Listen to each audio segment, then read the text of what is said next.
Começa agora. Diário Econômico.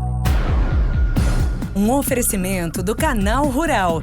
Uma análise das principais informações que impactam os mercados, a economia global e do Brasil. Apresentação Marco Caruso.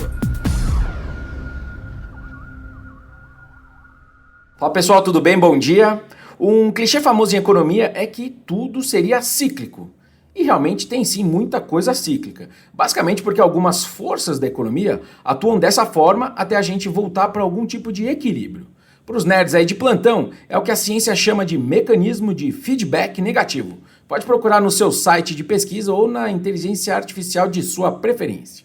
Um excesso de demanda ou de oferta, por exemplo, ela gera a própria semente da sua volta para o equilíbrio. O preço sobe ou desce, a demanda e a oferta se ajustam, e aí mais um ciclo se completa na economia. Pois bem, hoje tem um miniciclo rolando na China, mas que envolve notícias, dados e também torcida. A confiança dos investidores não tem melhorado, os mercados seguem piorando bem lá, olhando a bolsa principalmente, as autoridades ficam hesitando, mas uma hora elas jogam alguma boia. A esperança dos investidores é que a gente esteja aí a caminho dessa última perna agora. O noticiário tinha voltado de fato a requentar essa discussão sobre um pacote de medidas, só que agora o primeiro-ministro chinês foi um pouquinho mais claro ao falar aí, abre aspas, de medidas mais enérgicas e eficazes para estabilizar o mercado e aumentar a confiança, fecha aspas. A melhora que a gente viu nos ativos brasileiros ontem mostra bem como parte do nosso desempenho negativo nesse começo de ano também tinha a ver com China. Aquele estresse gerado pelos sinais de capitalismo de Estado do nosso governo com a neoindustrialização, que eles divulgaram segunda, foi aliviado pela retórica aí da autoridade chinesa. Só que agora, falando em retórica da China, precisa ter a implementação dessas coisas que ele está falando. Nos últimos anos, Pequim tentou interromper essa tendência de venda persistente de ações chinesas. Eles cortaram o custo de negociação, eles compraram ali ações de bancos por um fundo um fundo do governo, eles proibiram posições vendidas para alguns fundos e algumas empresas chinesas também.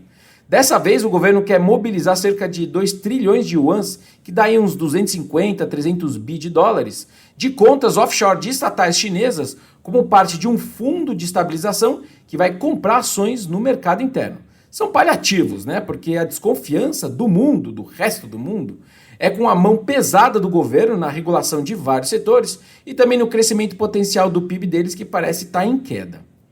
Mudando agora de assunto, outro destaque do noticiário tem sido o comportamento do Bitcoin depois do lançamento do ETF. ETF, para quem não sabe, é um fundo negociado em bolsa feito para rastrear o desempenho de um ativo ou de um grupo de ativos. Você pode comprar e vender ações de um ETF como se fossem ações comuns. Tinha quem achava que isso, o ETF do Bitcoin, ia dar um boom na demanda pela cripto, mas o que se viu até agora foi o pessoal, na verdade, aproveitando para realizar lucro.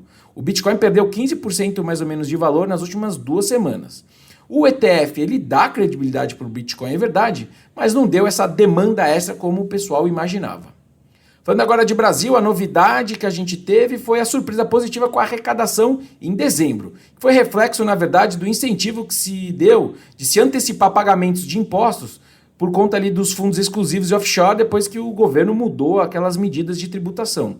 Por ser uma tributação sobre rendimentos passados, com a alíquota aí que foi reduzida de 15% para 8%, esse valor a mais de arrecadação deve se repetir em mais 3 parcelas, que são janeiro, fevereiro e março, pelo cronograma oficial. Então a gente pode ter 3 meses aí de um dinheiro extra vindo dessa medida.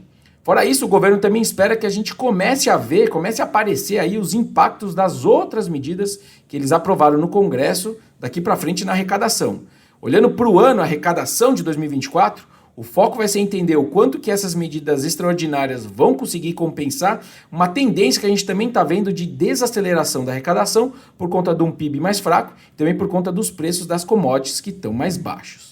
Para terminar agora, logo cedo, daqui a pouco, saem algumas prévias dos PMIs de janeiro que eu já comentei e expliquei segunda-feira.